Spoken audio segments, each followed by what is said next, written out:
नमस्कार दोस्तों, स्वागत है आपका वीएफएक्स वाला ज्ञान यूट्यूब चैनल पे। और आज की इस वीडियो में हम जानेंगे क्लोनिंग के बारे में। तो चलते हैं अभी 3ds मैक्स पे। अब देखिए 3ds मैक्स हमने ऑन करके रखा हुआ है और हमें समझना है क्लोनिंग होता क्या है। तो सबसे पहले तो मैं एक ऑब्जेक्ट ले लेता हूँ और जनरली मैं टीपॉट से शुरू करता हूँ। तो अभी हमने ये टीपॉट का ऑब्जेक्ट ले लिया है। अब बारी आती है ये समझने की कि क्लोनिंग होता क्या है।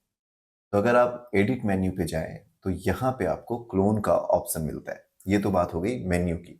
वहीं अगर आप शॉर्टकट की देखें तो कंट्रोल वी जो है वो शॉर्टकट की है क्लोन का। चलिए इसको ट्राई करते हैं। तो जैसे ही मैंने क्लोन पे क्लिक किया हमें ये 3 ऑप्शन मिल जाता है। पहला जो है वो है ऑब्जेक्ट क्लोनिंग में कॉपी, दूसरा जो है वो है इंस्टेंस और तीसरा जो है वो है रेफरेंस। तो सबसे पहले मैंने यूज कर लिया कॉपी। और जैसे ही आप देखेंगे तो जो कॉपी ऑब्जेक्ट है उसका नाम हो चुका है टीपॉट 002। ओके, अभी इसको मूव करते हैं। आप देखेंगे हमने एक क्लोन रेडी कर लिया जो कि इस टीपॉट 001 का कॉपी है, टीपॉट 002। ओके, अब मॉडिफायर पे आते हैं। सपोज मैं इस टीपॉट को सिलेक्ट करके इसके रेडियस में कोई चेंज करता हूं तो आप देखेंगे ये अपने आप में रेडियस में चेंज कर रहा है। बट अगर इस ऑब्जेक्ट को सिलेक्ट करके रेडियस पे चेंज करूं तो ये भी फ्री है, ये भी अपने रेडियस को चेंज कर रहा है। तो ये तो हो गया क्लोन का यूज, क्लोन में कॉपी का यूज, सॉरी। अब आगे बढ़ते हैं। फिर से मैंने सिलेक्ट किया, इस बार मैं शॉर्टकट की यूज कर रहा हूँ कंट्रोल वी। और मैंने ले लिया इस बार इंस्टेंस। अगेन टीपॉट 002 नाम आ चुका है। ओके, इसकी कॉपी कर लेते हैं। अब देखिए क्या होता है। अगर मैं इस टीपॉट के रेडियस को चेंज करूं तो ये दोनों एक दूसरे से कनेक्टेड है। अगर इसको चेंज करूं तो ये भी एक दूसरे से कनेक्टेड है। तो ये यूज है इंस्टेंस का। चलिए अभी इसको भी डिलीट कर लेते हैं और फिर से इसको सिलेक्ट करके कंट्रोल वी और इस बार हम तीसरा ऑप्शन सिलेक्ट करते हैं, ओके करते हैं। अब आप देखें कि अगर मैं इस पे कोई चेंज करता हूं तो ये दोनों से कनेक्टेड है। और अगर इस पे मैं कोई चेंज करता हूं, जैसे इसको अगर मैं बैंड करके देखूं तो आप देखेंगे बैंड केवल इस पे अप्लाई हो रहा है, इस पे उसका कोई भी इफेक्ट नहीं हो रहा है। वहीं अगर मैं इसको सेलेक्ट करके बैंड करूं तो आप देखेंगे दोनों पे बैंड अप्लाई हो चुका है और दोनों पे एक साथ वर्क कर रहा है। तो ये यूज है आपका रेफरेंस का। तो अभी हमने कॉपी में, क्लोनिंग में कॉपी समझ लिया, इंस्टेंस समझ लिया और रेफरेंस समझ लीजिए। चलिए अभी इसको डिलीट कर देते हैं और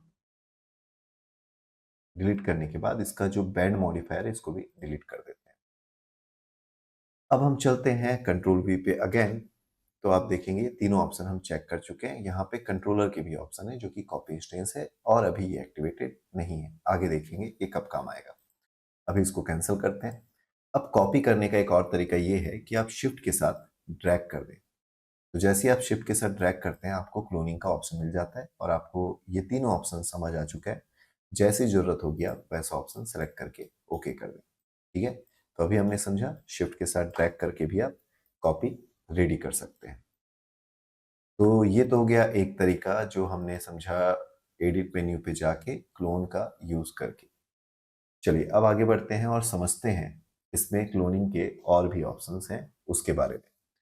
तो टूल्स मेन्यू पे आने के बाद आपको मिल जाता है एरे। तो एरे जो है ये भी आपके ऑब्जेक्ट का क्लोन्स तैयार करता है, पर इसमें आपको और भी कई सारे सेटिंग मिलते हैं। तो चलिए इस पे क्लिक करते हैं। अभी मैंने एरे ऑन कर दिया इस टीपॉट को सिलेक्ट करके।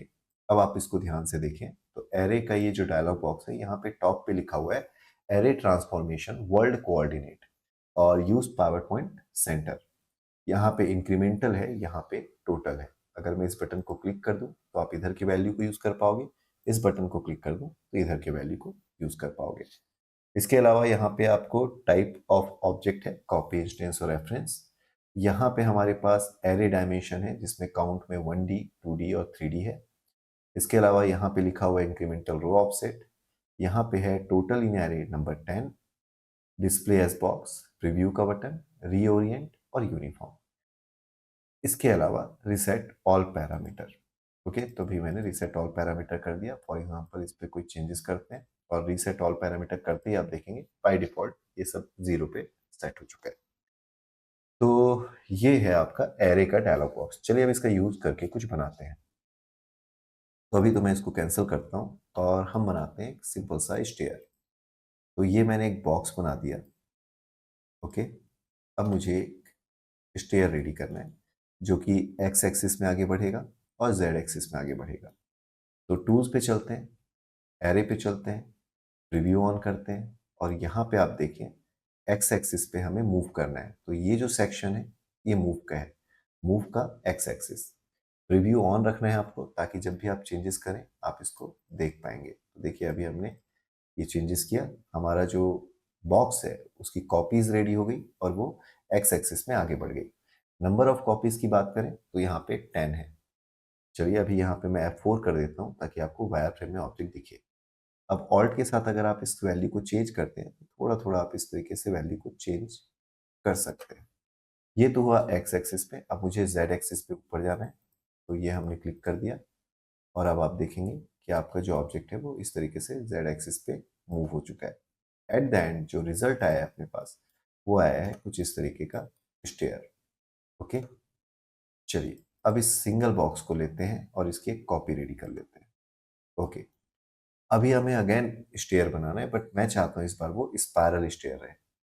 तो सिलेंडर ले लेते हैं और यहाँ पे एक पोल रेडी कर लेते हैं।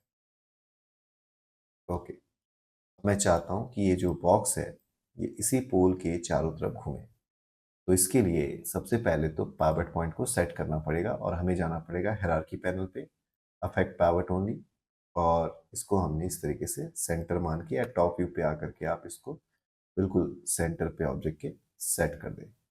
ओके, पर्सपेक्टिव पे आ जाते हैं और चलते हैं टूल्स पे। फिलहाल ध्यान रखें मैंने बॉक्स सेलेक्ट करके रखा हुआ है। अब इसके बाद प्रीव्यू ऑन करते हैं। अभी फिलहाल आप देखेंगे वैल्यू पुराना वाला ही ले चुका है, तो रिसेट ऑल पैरामीटर कर लेते हैं।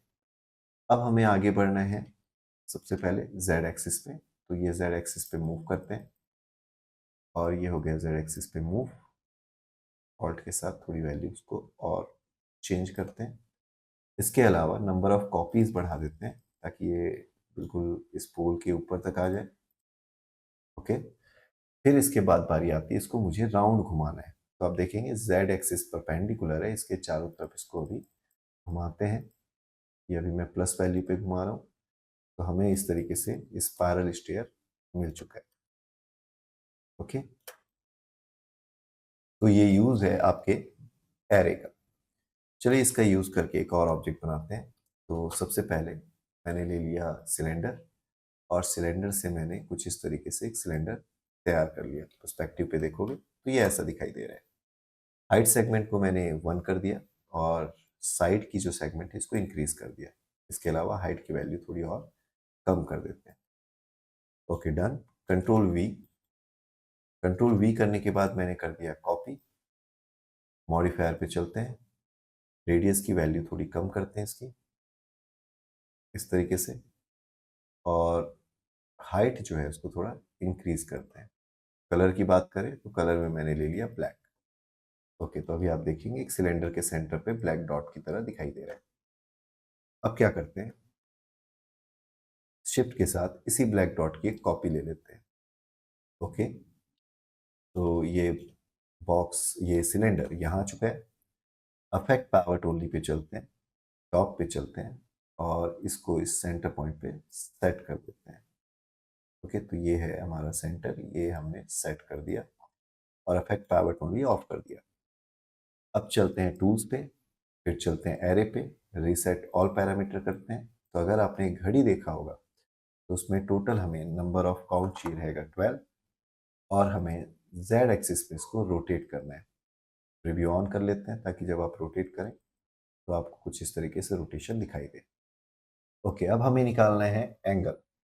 तो अगर आप देखें तो इसको सेलेक्ट करते हैं, डिलीट कर देते हैं, कंट्रोल प्लस एन प्रेस करते हैं तो आप यहाँ पे न्यूमेरिकल एक्सप्रेशन इवेल्युएटर आ जाता है। तो हमें करना क्या है, 360 डिवाइडेड बाई 12, तो हमें एक डिग्री मिल गया उसके बीच का 30, पेस्ट कर देते हैं और आप ओके कर दें। फिर उसके बाद आप देखिए तो हमारे पास यहाँ पे अगर आप एक वॉच बना रहे हैं तो इस तरीके से 12 1 2 3 4 5 6 7 8 9 10 11 सारी चीज़ें आके अरेंज हो चुकी है। ओके, अब चलते हैं बॉक्स लेते हैं, ऑटो ग्रिड ले लेते हैं ताकि मैं यहाँ से एक इस तरीके से बॉक्स बना सकूँ। ओके, तो अभी हमने ये बॉक्स बना लिया और इसको ऊपर सेट कर लेते हैं इस ब्लैक सर्कल के। मॉडिफायर पे चलते हैं, इसकी जो हाइट है इसको हम थोड़ी कम कर लेते हैं इस तरीके से और इसको यहाँ पे ऐसे सेट कर लेते हैं। ओके, देन इसी तरीके से इसका जो पावर पॉइंट है इसको चेंज कर लेते हैं और ले आते हैं यहाँ पे। उसके बाद control we, copy. Okay, rotate tool लेते हैं और इसको रोटेट कर लेते हैं। मॉडिफायर पे चल के अगर हम यहाँ से हाइट पे काम करें या लेंथ पे काम करें तो ये चेंजेस आप देख सकते हैं। अफेक्ट पावर ओनली, और ये जो पावर पॉइंट है इसको मुझे सेट करना है, तो पावर पॉइंट तो सही जगह सेट है, मैं एक्चुअल में ऑब्जेक्ट को सेट कर लेता हूँ। तो अफेक्ट ऑब्जेक्ट से मैंने इसको इस तरीके से सेट कर दिया। ऑफ कर देते हैं इसको। ठीक है, तो ये हमने एक छोटा सा कांटा बना दिया, आई थिंक ज़्यादा ही छोटा हो चुका है। तो भैया यहाँ से आप इसके लेंथ को बढ़ा दें, मॉडिफायर पे जाएं, अफेक्ट ऑब्जेक्ट कर लें और उसके बाद आप इस ऑब्जेक्ट के को इस तरीके से चेंज कर सकते हैं। अब एक अफेक्ट ऑब्जेक्ट ऑफ कर लें, अब ये रोटेट होगा तो इस पॉइंट से रोटेट होगा। ओके, इसी तरीके से अगर आप चाहें तो कंट्रोल वी करके सेकंड का भी जो हैंड है वो रेडी कर सकते हैं। तो ये इसमें भी हमने एरे यूज किया और आप चाहें तो इसमें अपने क्लोन यूज कर सकते हैं। ओवरऑल अब चलिए अब इस पूरे ब्लॉक को सिलेक्ट करके मैं ग्रुप बना देता हूँ। ग्रुप मेन्यू पे जाके मैंने लिख दिया ब्लॉक। फाइल को सेव कर लेते हैं, CLOCK, डन। तो ये था आज के इस वीडियो का आउटकम। इसमें मैंने आपको बताया कि आप किस तरीके से 3ds Max पे क्लोन टूल का यूज कर सकते हैं, एरे टूल का यूज कर सकते हैं, कॉपी क्या होता है, इंस्टेंस क्या होता है, रेफरेंस क्या होता है। इसी बात पे यार इस वीडियो को आप कर दें लाइक। आपके मन में अगर कोई सवाल है तो कमेंट करके पूछ सकते हैं। इसके अलावा अगर आपको ये वीडियो अच्छी लगी होगी तो भी आप कमेंट करके जरूर बताएं। अगर आप बिल्कुल नए हैं और पहली बार इस चैनल पे आए हैं तो चैनल को सब्सक्राइब कर लें ताकि आप 3ds Max को बहुत जल्द बहुत अच्छे से बेस में बिल्कुल डेप्थ में जा करके सीख सकें। तो अब मैं आपसे मिलूंगा अगले वीडियो में, तब तक के लिए लेते रहे VFX वाला ज्ञान। धन्यवाद।